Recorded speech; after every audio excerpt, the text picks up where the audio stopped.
저는 한 명 한 명을 인자로 보는 한명인 목사입니다. 우와. 반갑습니다. 멋있네. 아, 예. 제가 오늘 말씀드리고 싶은 말씀은 거룩하게 하시는 자와 거룩함을 입은 자가 하나에서 난지라 하는 말씀이에요. 멋있다. 그러면 이제 거룩함이라고 하는 것은 과연 뭘까요?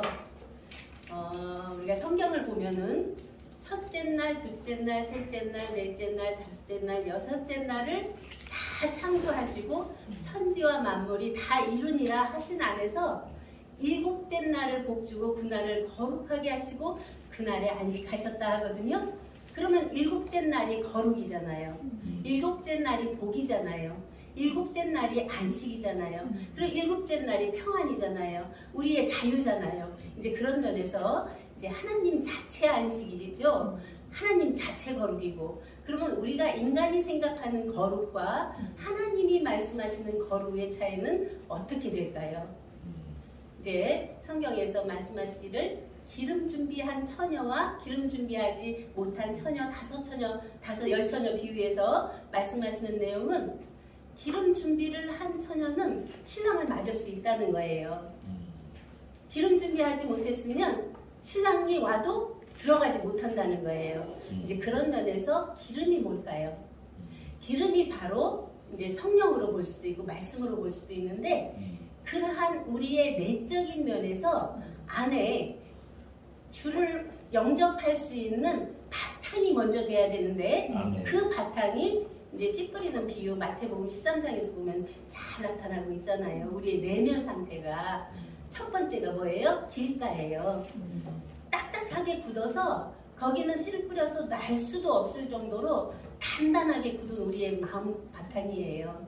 두 번째는 돌짝밭이죠. 돌짝밭은 돌들이 이제 사이사이 있으니까 사이로 나올 수는 있는데 나중에 가려져서 자랄 수가 없잖아요. 다음엔 뭐예요? 가시밭이에요. 가시밭은 어느 정도는 자라요. 그런데 그 기운이 막아서 가시덩굴에 막혀서 자라지 못하거든요. 네 번째 땅이 뭐예요? 좋은 땅이죠. 이 좋은 땅이 성경에서는 하나님의 신부라 그래요. 하나님이 자기 땅, 자기 백성이라고 그래요. 그러면 우리들이 나라고 하는 존재를 볼 때, 피조인 나를 볼 때는 어쩔 수 없이 우리가 잡아먹어야 살게 되어 있기 때문에 선하다 할 수 없잖아요. 그러면 육체인 나는 자연적인 생명은 본성으로 되어 있다는 걸 알고 시시비를 여기는 하면 안 돼요. 그냥 그대로 사는 것이 하나님이 지은 대로 사는 거거든요. 근데 그것을 많은 부분에서 억압을 많이 시켜요. 그것 때문에 와지는 불안감, 초조감, 모든 갈등이 일어나고 있거든요. 이제 그런 것들을 우리는 그대로 보면서 창조된 자연 생명. 그런가 하면은 안에 영적 생명이 있어요. 우리들 안에 영적으로 깨닫고 알고 보고 하는 진선미 지정의 그 내가 있잖아요. 그것은 또 육체적인 원리하고 또 달라요. 여기 알고 보고 깨닫는 양식이 지식이에요. 여기는. 그래서 모든 지금까지 온 문화 문명으로 지금 엄청난 것이 오고 있잖아요. 그것들이 다 쌓여서 우리들 안에 다 있고 듣고 보고 만진 것이 다 있잖아요. 그것들로 인해서 이제 무의식이나 의식세계 속에서 나와지고 살고 있는데, 거기도 예수님은 심판을 받아야 된다는 거예요. 거기는 구원이 없다는 거예요. 그러면 우리가 어디서 그러한 바로 육체적인 피조가 아니고 자조에 알아서 보았고 깨달았다고 하는 지식적인 차원도 아니고 그 안에 있는 영을 넘어가 있는 육과 영을 있게 한 생명이 우리 안에 있다는 거예요. 그 생명에 대해서 많은 분들이 못 알아들으세요. 생명 그러면 자연 생명만 생각해. 근데 이 자연 생명은 본성적인 면으로 되어 있고 영적인 생명도 있는데, 생명의 생명은 이 두 생명을 있게 한 생명이에요. 그러니까 원인자죠. 그 생명이 바로 하나님께로 난 생명이다. 이렇게 말씀하는 그 말씀이 인자인데, 예수님이 오신 인자인데, 사람 인자 아들 자자가 아니라 원인 인자 씨앗 자자로 한번 봐보세요. 그러면 원인의 씨앗이 하나님의 원인의 씨앗인 우리들의 생명이거든요. 그 생명에서 모든 것이 새롭게 되어질 수 있는데, 그 생명은 또 나온 생명이에요. 그 생명을 있게 한 생명이 있잖아요. 또 그것을 우리는 아버지 하나님이다, 아들 하나님이다 이렇게 말하거든요. 근데 아버지가 계셔서 아들을 낳았는데 분명히 아들이 나왔기 때문에 그가 아버지가 된 거잖아요. 거기 사고가 굉장히 여기는 우리가 새롭게 봐야 되는 내용이에요. 부모님이 계셔서 나를 낳았다 하는 자기 인식하고, 내가 나왔기 때문에 내 부모가 됐다 하는 거하고는 천지 차이예요. 똑같아도 분명히 나온 것은 맞는데 주체가 누구예요?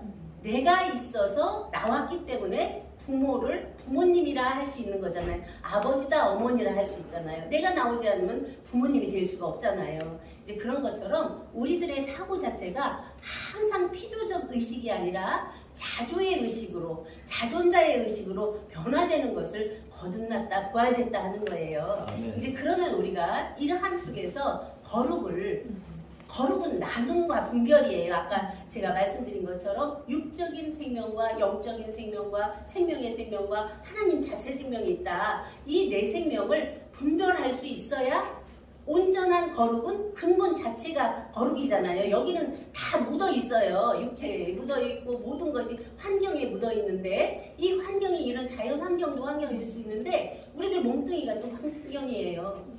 내 마음이 또 환경이에요. 내 정신이 환경이에요. 그런가 하면은 진선미 지정미로 쌓여있는 이 자체가 또 환경이잖아요. 그릇인 거죠. 그러면 실존이 누구냐, 실체가 누구냐 했을 때 그 실체가 바로 아버지와 나는 하나라고 예수님이 밝힌, 하나님과 나는 하나라고 밝힌 근본의 태초부터 있는 생명 자체인 내 생명이 바로 실존이고 실체고 실상이잖아요. 그것을 놓치는 것이 우리가 많은 부분에서 헛다리를 짚고 허상에 허구에 그냥 쓸려 다닐 수밖에 없는 자기 자신이죠. 그렇기 때문에 우리들의 존재는 결국은 나는 누구인가, 주는 누구신가를 바로 알면 거기서 혼돈이 있을 수가 없어요. 나는 분명히 만들어진 피조거든요. 그게 자연적인 피조를 거부하고 아니라고 하면은 그는 거짓말하는 자잖아요. 이 육체인 피조인 몸에 있는데, 분명히 있는데, 이것을 창조한, 이 몸을 창조한 창조주가 내 안에 계시거든요. 그러면 주체가 항상 함께 있죠. 그러면 영적인 면에서도 알고 깨닫고 하는 그 자조의 피조적인 내가 있는데, 깨닫게 하시는 이가 또 계시거든요. 거기를 자조주와 자조의 피조라고 그래요. 거기도 주체가 또 있어요, 내적으로. 그러면 안의 생명은 자체주와 자체를 증거하고 있는 또 내가 있잖아요. 내가 나인 것을. 그것을 자체주와 자증으로 나누면서 그러한 실체와 주체가 항상 한목으로 있는데 우리의 사고는 굉장히 단편적으로 돼 있어요. 이것이 일체총체, 우리 몸만 봐도 일체총체조와 다양으로 돼 있잖아요. 내가 나를 설명하려고 해봐요. 내 몸을, 보이는 몸을 지금 거울 보고 잊어버렸거든요. 나 어떻게 생겼는지 몰라요. 그런 나를 내가 어떻게 설명해낼 수 있겠어요? 이제 그런 속에서 우리는 각자가 보는 기준에 따라서 어느 사람을 판단하고 비판, 저 사람 예뻐, 저 사람 못났어, 저 사람 뭐 어때, 자기 기준에 하고 있거든요. 전혀 상관없거든요. 하나님이 만드신 근본 내가 하나님과 함께 있을 때 나를 만들고 내가 이 땅에 왔기 때문에 정말 아름다운 창조물이거든요. 자기 자체가. 그러한 자기를 발견했나 이거죠. 그러면서 그 안에서 궁극적인 모든 꺼풀들을 벗기고 가다 보면 근본의 씨알의 씨알을 씨알 되게 한 근본 핵을 거기서 찾을 수가 있거든요. 그래서 그 자체의 핵을 딱 꿰뚫어서 보면은 그 개체가 엉그러진 일체의 온전인데 그 온전을 터뜨리면 전체지거든요. 그러한 개전이력 유무상통 신인합일이 자기 자체 안에서 온전케 되어져 버리면 거기는 건립이나 막힘이 있을 수가 없죠. 자기가 만들어 놓은 기준 때문에 누구한테 들어서 보아서 깨달았다고 하는 어떤 영상 때문에 항상 상대를 유발하거든요. 이제 그런 속에서 우리가 정말 아버지의 거룩하심처럼 너희도 거룩하라 하셨잖아요. 그리고 내가 거룩하니 너희도 거룩하라. 그런 속에서 거룩하게 하시는 자와 거룩함을 입은 자가 하나에서 난 그 하나는 온전한 하나예요. 부분적인 하나가 아니에요. 그것을 이제 일곱째 날이라고 하는 안식수, 온전수에 딱 핵을 꽂았잖아요. 6일 창조 마치고 7일에 안식했다. 그 쉐비는 그냥 안식이고 평안이고 자유고, 우리가 아무리 안식을 누리려고 평안하려고 자유하려고 해도 되나요? 그 상태가 되지 않으면 될 수가 없어요. 그 존재를 존재케 한 존재 자체와 하나 된 나의 나 된 나를 발견하지 못하면 내가 아무리 안식을 누리려고 하고 자유하려고 해도 무엇인가 자기 안에 찜찜함이 계속 있거든요. 그것을 넘어가서 아까 우리 천 목사님도 말씀하신 것처럼 그 메타, 초월해, 함께예요 거기는. 근데 그거를 구름이라고 하는 건 수분이 있어서 무겁게 보여지는 물체하고 그것이 기체화돼서 영으로 뜨는 것은 다르잖아요. 분명히 같은 원소인데 그 자체를 우리는 땅에서 하늘로 올라라는 표현을 많이 쓰잖아요. 예수님이. 그래서 하늘 문이 열리고 하는 면에서는 근본의 원천의 그러한 모든 있는데 없고 없는데 있고 없게를 하게 하고 있는 그 존재 자체 안에서 모든 것을 초월초명 투명투가할 수 있거든요. 이러한 모든 것이 우리들 각자 안에 온전겠으면 거룩하게 하신 그와 지금 거룩하게 된 내가 하나에서 난 나의 나 된 나를 다 밝힐 수 있는 거죠. 밝혔으면 그러한 삶을 살 수 있는 거죠. 살게 되는 거죠. 그것을 막을 자가 없잖아요. 자기 안에 받은 자밖에는 모르는데 받은 자들이 또 알아요. 함께 형제들이 함께 알아요. 그 함께 된 자들이 함께 그러한 공동체의 삶을 살면서 거기는 어떤 막힘도 없고 네 것 내 것이 없는 그냥 사랑의 공동체가 됐는데 거기에서 시시비가 있을 수 있습니까? 내가 안다고 너가 모른다고 어떤 상대적이 없이 그냥 자체 안에서의 자체 누림의 기쁨의 삶이 에덴 동산으로 표현됐고 장막으로도 표현됐고 교회, 성전, 보좌, 나라로 표현됐는데 그것들은 우리가 누리는 환경이에요.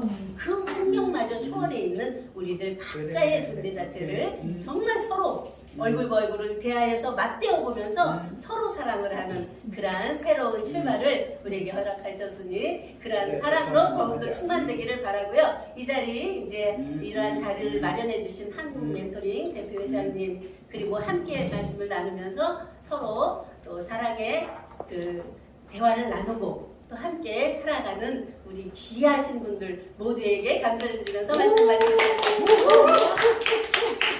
아유 감사합니다. 아주. 네? 우리 한명인 목사님의 어떤 그 실력이 점차 늘어나는 모습이 아주 너무너무 좋습니다. 스피치도 아주 그냥 논리적으로 잘 해가지고 이번에 아주 그 사례까지 가져서 다시 한번 박수 부탁드립니다.